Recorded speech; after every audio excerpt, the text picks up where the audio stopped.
मुलांनो, वेलकम. संगीता बालसिंग या माझ्या यूट्यूब चॅनलवर तुम्हा सर्वांचे हार्दिक स्वागत. समाजशास्त्र इयत्ता 12वी हा विषय अभ्यासाला घेतला आहे. पुस्तकाचं नाव आहे भारतीय समाजाची ओळख. यामधील प्रकरण क्रमांक 5 आपण अभ्यासत आहोत, भारतातील सामाजिक चळवळी. या प्रकरणात एकूण 5 उपघटक आहेत आणि या व्हिडिओ लेक्चरमध्ये आपण 5वा आणि शेवटचा उपघटक अभ्यासाला घेतला आहे, भारतातील पर्यावरण चळवळ. यापूर्वीचे 4 उपघटक आणि 4 प्रकरणं या चॅनलच्या प्लेलिस्टवर जाऊन तुम्ही पाहू शकता. आवडल्यास लाईक, कमेंट, शेअर करायला विसरू नका. चला तर पाहूया. भारतातील पर्यावरण चळवळ 5व्या प्रकरणातील 5वा उपघटक आहे हा. गाडगीळ आणि गुहा हे समाजशास्त्रज्ञांची नाव आहेत. यांनी पर्यावरण चळवळ याची व्याख्या अशी केली आहे की, व्याख्या पाहूया आपण. गाडगीळ आणि गुहा या शास्त्रज्ञांनी केलेली व्याख्या. नैसर्गिक संसाधनांचा शाश्वत उपयोग, पर्यावरणाचा ऱ्हास थांबविणे किंवा पर्यावरणाचे जतन करणे या दिशेने जाणीवपूर्वक निर्देशित केलेली एक संघटित सामाजिक प्रक्रिया म्हणजे पर्यावरण चळवळ होय. पहा, व्याख्या समजावून घेऊ आपण. नैसर्गिक संसाधनांचा शाश्वत म्हणजे कायमचा, जी निसर्गाने संसाधनं दिलेली आहेत, ज्या नैसर्गिक बाबी आहेत त्याचा शाश्वत कायमचा चिरंतन उपयोग करायचा आणि पर्यावरणाचा ऱ्हास थांबवायचा किंवा पर्यावरणाचं जतन करायचं, संवर्धन करायचं या दिशेने जाणीवपूर्वक निर्देशित केलेली एक सामाजिक प्रक्रिया आहे आणि ती संघटित प्रक्रिया आहे. सर्वांनी मिळून केलेली सामाजिक प्रक्रिया म्हणजे पर्यावरण चळवळ, म्हणजे पर्यावरणाच्या रक्षणासाठी. हरित चळवळ, संवर्धन चळवळ या संज्ञा वैकल्पिकरित्या पर्यावरण चळवळीसाठी वापरल्या जातात.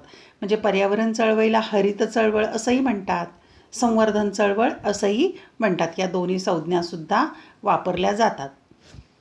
पर्यावरणवाद हे एक व्यापक तत्त्वज्ञान आहे, खूप मोठं तत्त्वज्ञान आहे, त्याची व्याप्ती मोठी आहे.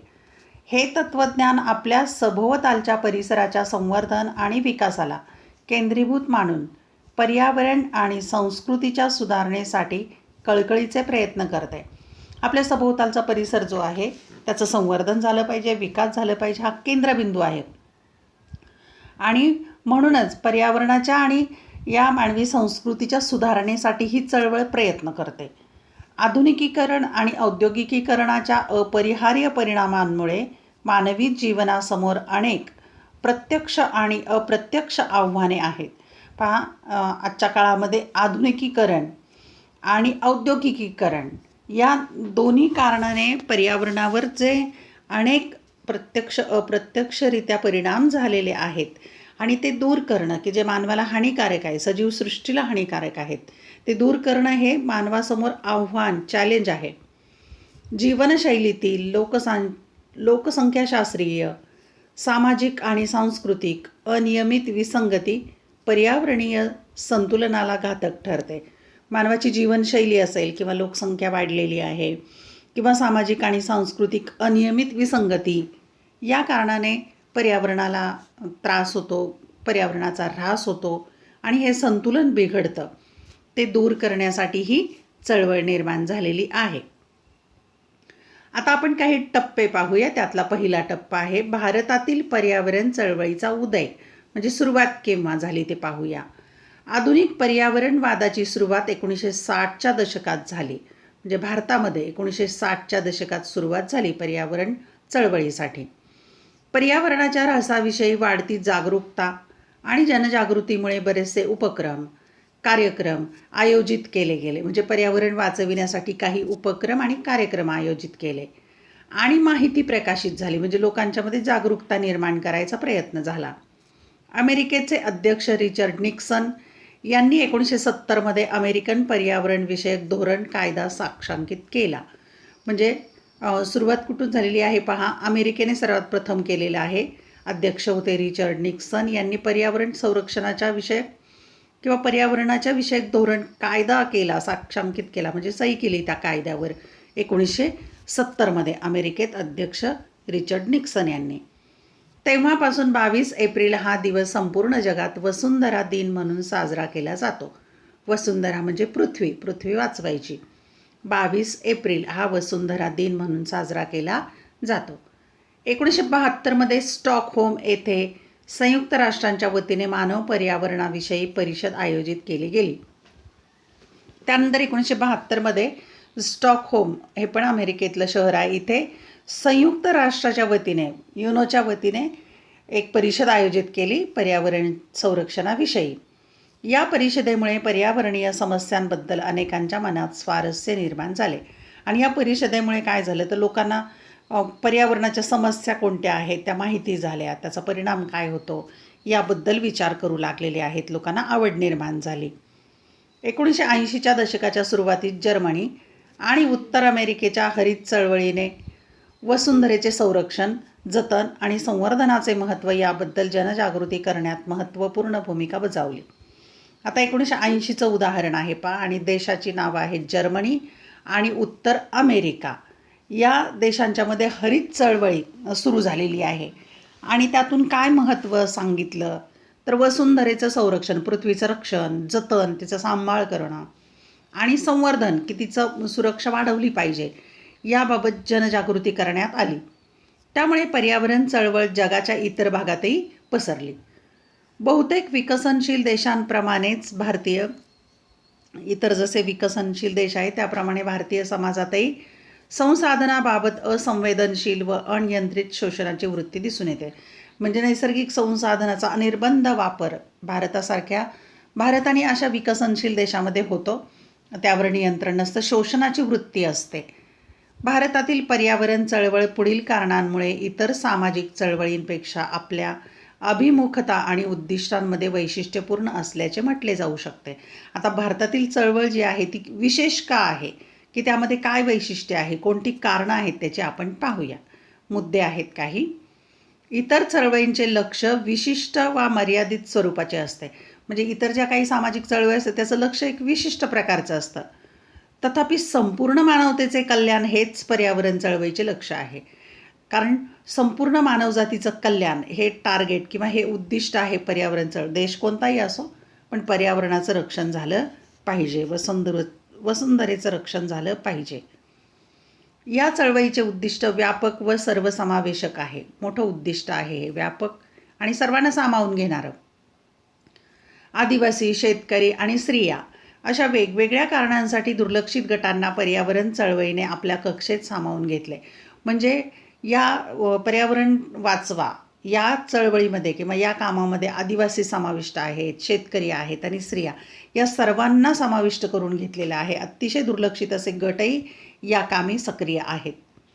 या चळवळीने पर्यावरण जतनाचा विषय मांडण्यासाठी अहिंसक परंतु दृढनिश्चित मार्ग अवलंबला आहे आणि पर्यावरण वाचवण्यासाठी अहिंसक मार्ग, हिंसा करायची नाही, अहिंसक मार्ग आणि निश्चय असा दृढ केलेला आहे, निश्चित मार्ग ठरवलेला आहे.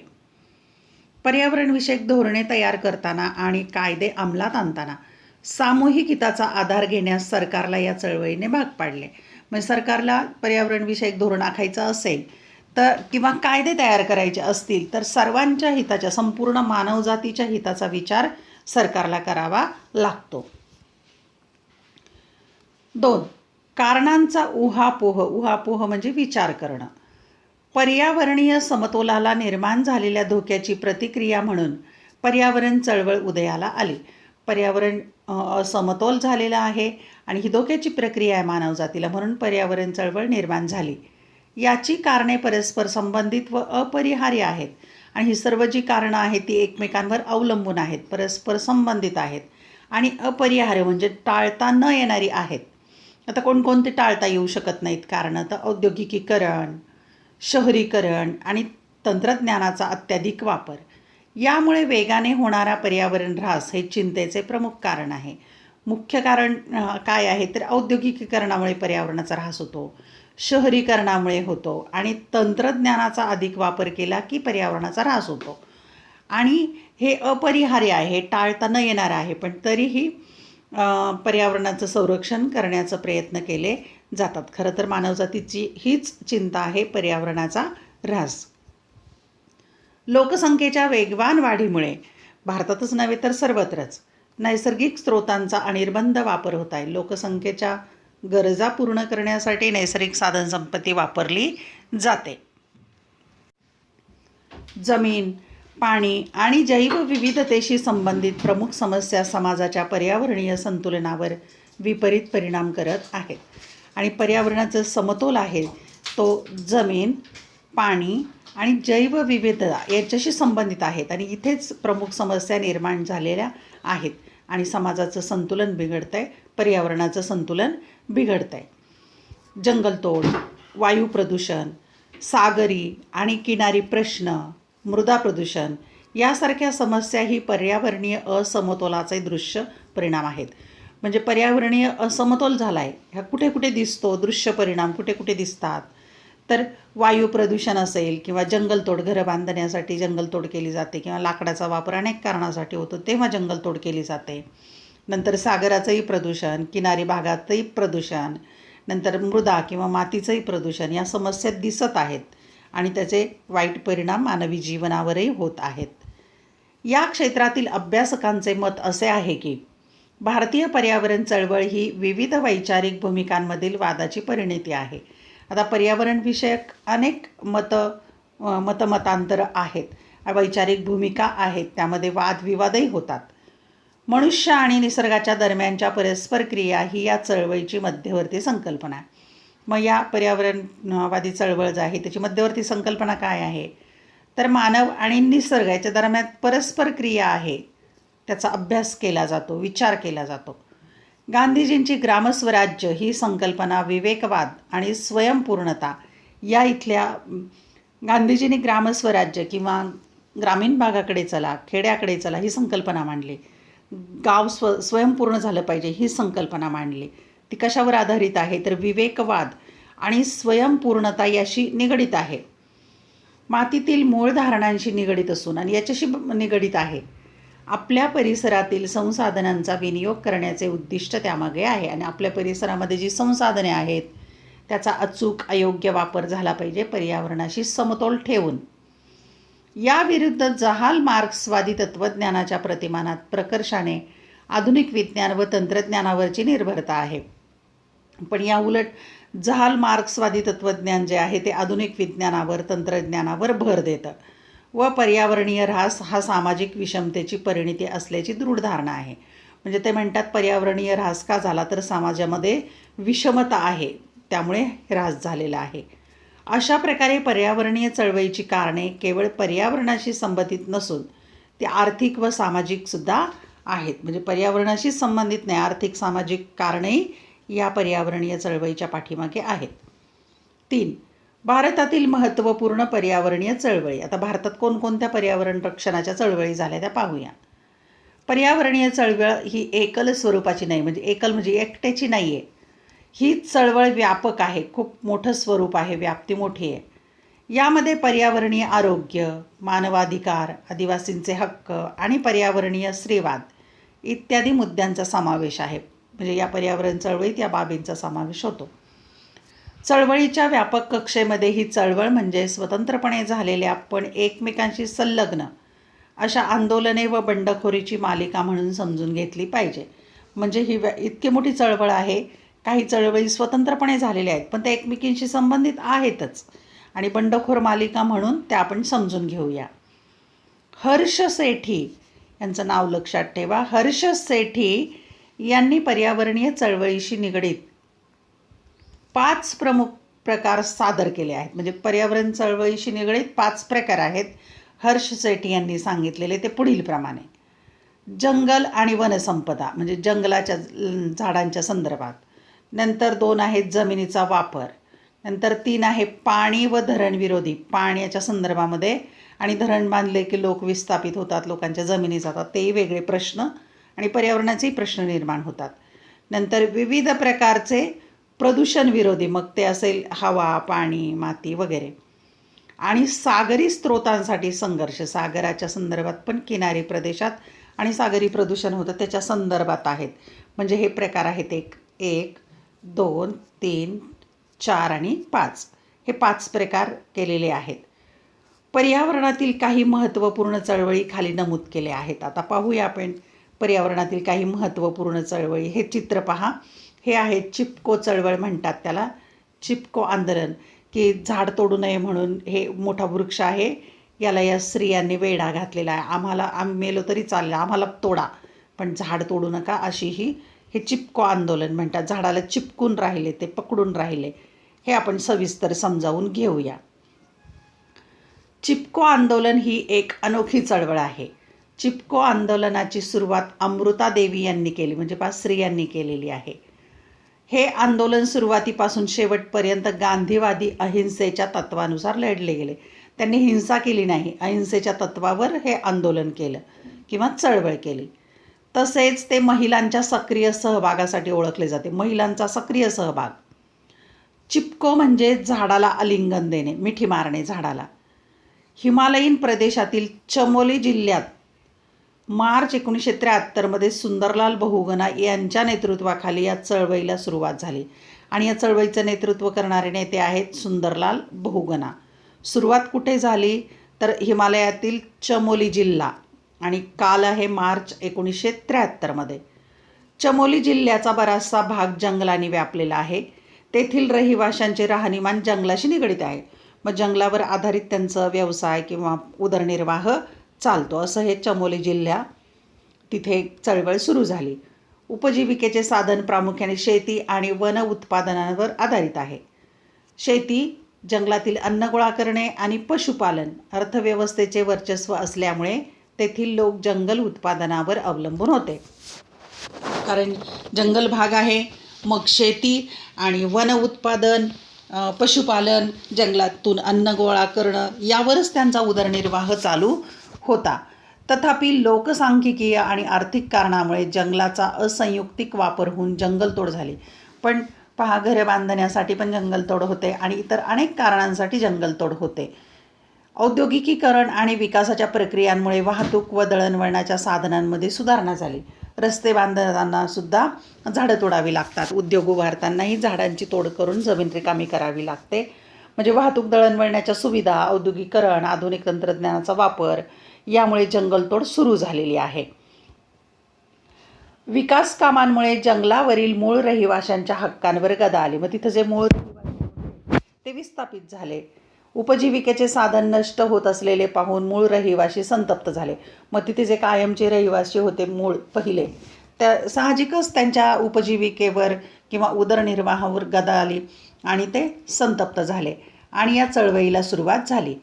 एप्रिल 1973 जेव्हा कंत्राटदार कामगारांसह मंडल या गावी त्यांना राज्य सरकारने दिलेली जंगलाची जागा मोकळी करण्यासाठी आणि झाडे तोडण्यासाठी पोहोचले, तेव्हा त्यांचा प्रतिकार करण्यासाठी आणि निषेध करण्यासाठी रहिवाशांनी झाडाला मिठी मारली.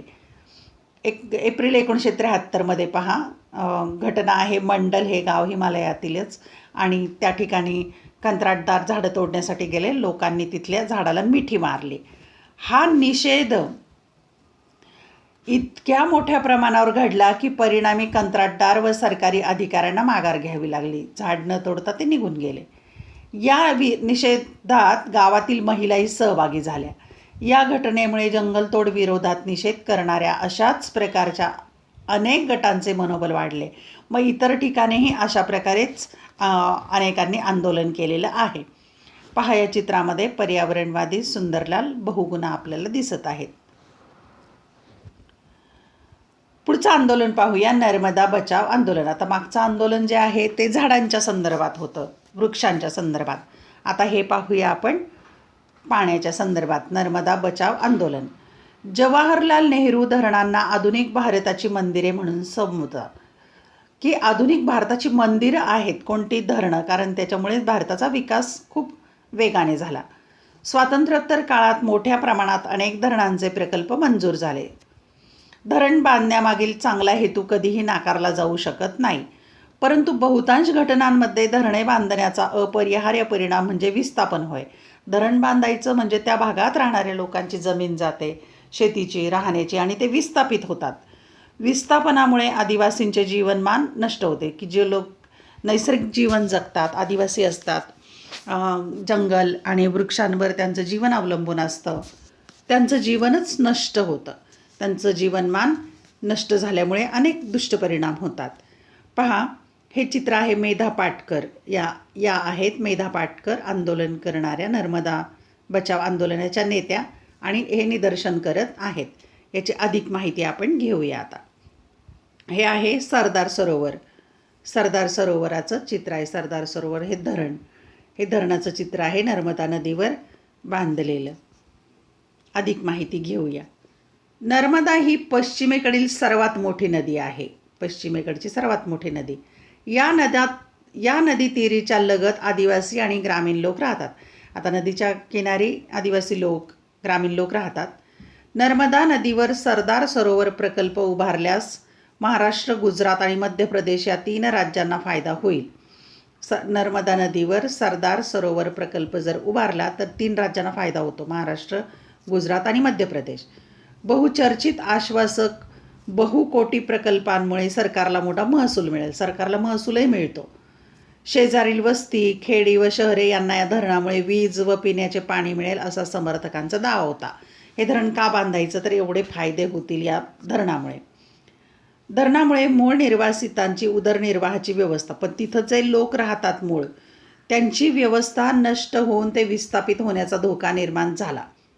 पण त्यांचं विस्थापन होऊ लागलं तेव्हा त्यांना अशा मोठ्या स्वरूपाच्या प्रकल्पाला एकत्र येऊन विरोध करण्याची गरज वाटली. मग तिथल्या लोकांनी विरोध सुरू केला. 1985 मेधा पाटकर यांच्या नेतृत्वाखाली नर्मदा बचाव आंदोलन, त्याला NB असं म्हणतात, ही एक महत्त्वाची संघर्ष चळवळ उभी राहिली की सरदार सरोवर प्रकल्प करायचा नाही. लवकरच ही आंतरराष्ट्रीय चळवळ बनली आणि धरण बांधण्याविरुद्ध भारतातील तसेच परदेशातील हजारो कार्यकर्ते एकत्र आले. धरण बांधायचं नाही सरदार सरोवर म्हणून नर्मदा नदीवर. ऑक्टोबर 1994 मेधा पाटकर यांनी 3 राज्य सरकारांवर दबाव आणला की महाराष्ट्र, गुजरात यांच्यावर दबाव आणण्यासाठी बेमुदत धरणे आंदोलन केले.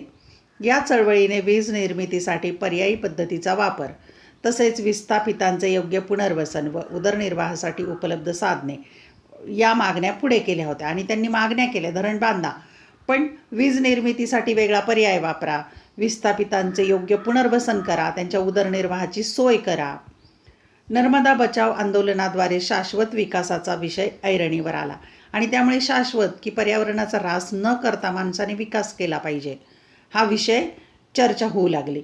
या आंदोलनाने विकासाबद्दलच्या धोरणात्मक निर्णयाच्या वैधतेबद्दल आणि तिच्या उपयोगितेवर प्रश्नचिन्ह उपस्थित केले. मग विकास कसा करायचा, कसं धोरण आखायचं की निसर्गाचाही समतोल ढळता कामा नये याचा विचार केला जाऊ लागला. मानवजातीचे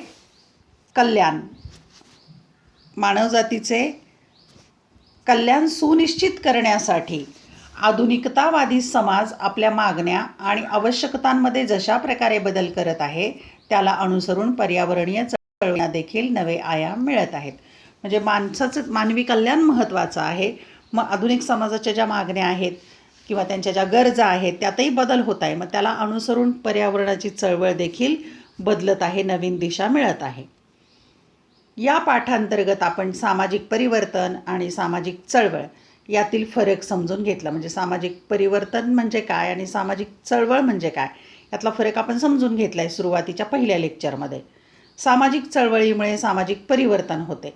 महिला चळवळ, शेतकऱ्यांच्या चळवळी, कामगारांच्या चळवळी आणि पर्यावरणीय चळवळी यावर लक्ष केंद्रित केले गेले आहे. या चळवळींचा आपण अभ्यास केला.